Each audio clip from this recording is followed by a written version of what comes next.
네, 이번 시간에는 전업 투자자가 왜 근력 운동부터 시작해서 보디빌딩 같은 것을 왜 해야 되는지에 대해서 알아보도록 하겠습니다. 가장 먼저 일상생활에서 망상이나 걱정이 사라집니다. 정말로요. 네, 사라집니다. 사라지거나 제어를 할 수가 있습니다. 그리고 소화도 잘 됩니다. 햄버거, 피자, 치킨 같은 것을 먹을 수가 있다는 얘기죠.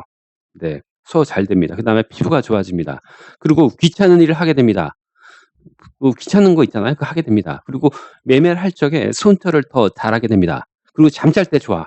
내가 오늘 오후에 오후나 오전에 좀 잠을 자야 돼. 그러면 쫙 이렇게 운동 쫙 하고 뭐 할 거 다 하고 이렇게 뭐 이렇게 다큐 같은 거 보면은 잠이 저절로 와요. 우유 한 잔 하고. 그쵸?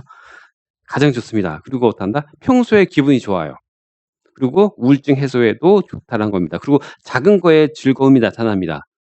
그렇죠? 그리고 여러 가지 이유가 있습니다. 가장 좋은 것이 있다면은 잠자는 거. 그다음에 어 걱정거리가 사라지는 거. 그러니까 사람은요, 걱정거리가 없어도 스스로 만듭니다. 아시죠?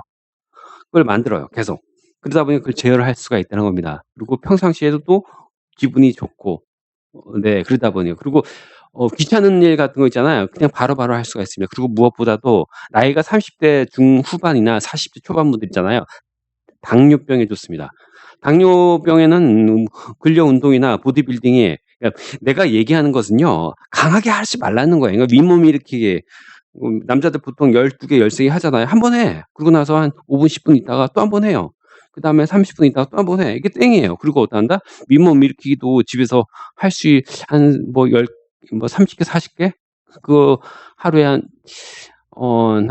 나눠서 한 10번, 한 7번 정도. 그리고 스쿼트 같은 경우도 집에서 한 200번 좀 했다가 좀 쉬고 또 200번 했다가 쉬고 뭐 못하면 다음은 하는 거죠. 네, 다음에 하는 겁니다. 근데 시간 날 때. 근데 전업 투자자들 시간이 많잖아요. 막 그러다 보니까. 아니면 이거 아니면은요, 밖에 가서 자전거 타고 하셔도 됩니다. 저도 운동 같은 거 많이 하는데요. 솔직히 집에서 운동 시간 날 때마다 계속 운동을 하고 나서 여러 가지 몸에서 여러 가지 좋은 물질이 막 생성되지 않습니까? 네. 그 물질 같은 경우는 뭐 굳이 하지 않아도 다 아실 거라고 생각합니다. 근데 그게요, 운동을 3일 동안 안 하면요, 몸에서 여러 가지 신체 반응이 좀 저하되는 것이 나타납니다. 그러다 보니까 운동을 쉬어도 하루 이틀 사이 쉬어도 한 3 일째, 4 일째는 해 주는 것이 좀 좋지 않을까 생각합니다. 그리고 근데 중요한 것이 있어요. 운동은 집에서 하면요, 솔직히 잘 안 돼. 그쵸. 그 사실입니다. 보디빌딩부터 시작해서 그런 거예요. 밖에 나가서 스포츠 센터 가서 하셔도 되는데 그 집 앞에 뭐 가셔서 이렇게 하셔도 되겠죠. 그런데 효과가 직방이라는 겁니다, 여러분들. 꼭 해 주셔야 되지 않나 생각합니다. 직방이에요. 뭐 새벽에도 돌아가는 데 있지 않습니까? 네, 그러다 보니까 꼭 해 주시기 바랍니다. 그리고 손들이 잘 됩니다. 왜 그럴까요? 여러분들이 차들 지켜야 되죠. 손절 딱 하더라도 어떡한다? 여러분들이 공포 속에서 사야 될 자리에서 망상이 많아집니다. 그죠? 근데 거기서 사게 돼 있습니다. 그리고 손절 따박따박 지키게 돼 있습니다. 그리고 거기서도 분노하지 않게 돼 있어요. 그리고 여러분들께서 매매할 적에 딱 샀어. 근데 막 심장 떨림이 막 나타나고 막 힘들어. 그럴 때 있죠. 그것을 방어를 할 수가 있다라는 겁니다. 그죠? 그게 줄어요. 줍니다. 그러다 보니까 무조건 집에서 그 윗몸 일으키기 같은 것을 저는 집에서 한 7번 정도 나눠서 합니다. 한 번 할 때마다 13개, 14개 정도? 그것만 하더라도 좋아요. 그다음에 뭐 심심할 때마다 스쿼트도 컴퓨터 앞에서 영화 보면서 하고. 근데 그것을요, 가끔씩요, 6 시간 동안 합니다. 할 게 없으니까. 그쵸? 6 시간 동안 합니다. 확실히 효과가 좋다. 이렇게 말씀을 드리고 싶습니다. 그리고 평소에도 기분이 좋아요. 네, 기분이 좋습니다. 무슨 말인지 아시죠? 기분이 좋고, 근데 가장 중요한 것이 있는데요. 만병의 근원은요, 그 스트레스잖아요. 그것을 제어할 수가 있다는 겁니다. 적어진다는 겁니다. 그리고 만병의 근원은 스트레스이긴 한데요. 가장 중요한 것이 있습니다. 내가 공부한 바로는요, 암에 걸리는 분들은요, 대부분 당뇨가 있어. 근데 그 당뇨가 어떡한다? 당뇨가 없어도 암에 걸린 사람이 있습니다.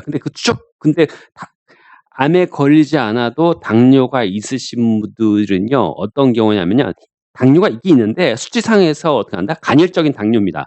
근데도 불구하고 몸에 염증을 발생시키는 거죠. 그래가지고 몇 년 동안 주기적으로다가 나중에 시간이 지나고 나서 암에 걸리는 경우가 있습니다. 그러니까 쉽게 얘기해서 뭐냐면, 내가 봤는데 이건 있습니다. 암에 걸리는 분들은 대부분요, 당뇨가 있긴 있어. 근데 그게 나타나지 않는 당뇨입니다. 수치가 남들보다 약간 높아. 근데 정상이야. 그 범위 내에서 어떠한다? 계속 염증 수치가 나타나는 겁니다. 그러니까 당뇨 수치가 높으면요. 몸에서 염증 수치가 높다라는 겁니다. 네, 아시겠죠? 근데 어떠한다? 근력 운동이나 보디빌딩 같은 걸 집에서 좀 해주시면 어떻게 된 거죠? 거의 당뇨가 거의 정상입니다. 그 즉시 나타납니다. 네, 그러다 보니까. 네, 감사합니다.